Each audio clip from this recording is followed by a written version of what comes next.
And on behalf of the organization and also on behalf of the Ministry of Sport, Culture and Youth Affairs, ngithanda nje kwendlulisa kubonga kwethu ikakhulu ku-Instacash lesimbonile-ke asihlobo sethu, not just only ka-school sports but in quite a number of other sporting initiatives country-wide. Siyabonga kakhulu and siyayibonga nale commitment loyishito lo ukuthi school sports Instacash is here to stay kule partnership lanayo with the Swatini School Sports Association. Ngithanda ke futhi ngendlulise kudumisa kuye yena president Babemyeni nelibandla lakhe lo ukuthi ku sustain a sponsorship is not really an easy task, but ke siyabona ukuthi you are doing quite a good job to the sense that Instacash is committing to an extent to a lifelong partnership. Nakathi nje they are here to stay. Kusho ukuthi kukhona lokuhle lenikwendako, siyakudumisa lokho and siyakukhuthaza sithi chubekani nikwende ningalahlekelwa ngulo makoti wethu lona lesinayo. Ngendlulise ke kakhulu again because le sport lesikhuluma ngaso lesi labasi manager ko Babemyeni nelibandla lakhe i-activity le yendeka etikolweni. Without the support of government and in particular without the support of the Ministry of Education, kude lokho lokungenteka. Sindlulisa ke lokho kubonga lokho naloko kubambisana lokho sithi shengathi kungaba into lecinako igcine kakhulu and going forward. Ngithanda ke ngiyakholelwa lo ukuthi kuhlangana kwethu namuhla kumayelana ne-draw.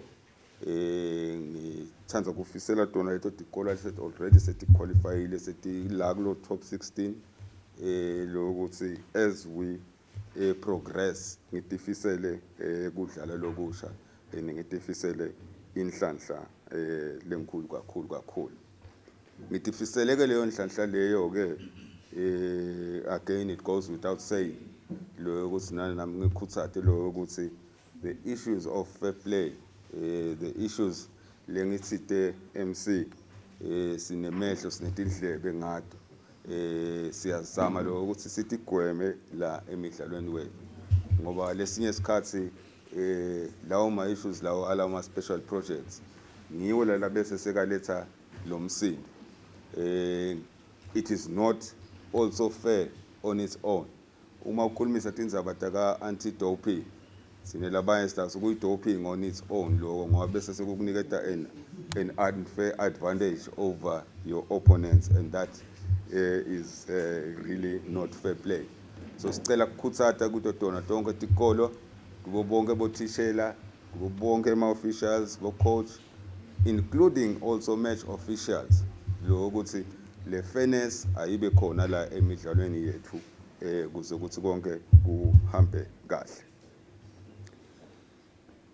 Ngicela ke nalo ukuthi ke again ngi-extend not just only to the schools that are participating, not just only to ISA members, but also to the general public at large. Nanathi nje nasila endlini uma solo usete Instacash kule smartphone sakho kukhona lokho wrong lokwendako. Ngicela ukuthi simsupport ke Instacash ngalokuthi sibe nawo lawo ma account lanko la instant. Lo Instacash mina ngikhuluma ngento lengiyadika ukuthi it's an instant thing that happens. It's cash instantly at the palm of your hand and at your convenience.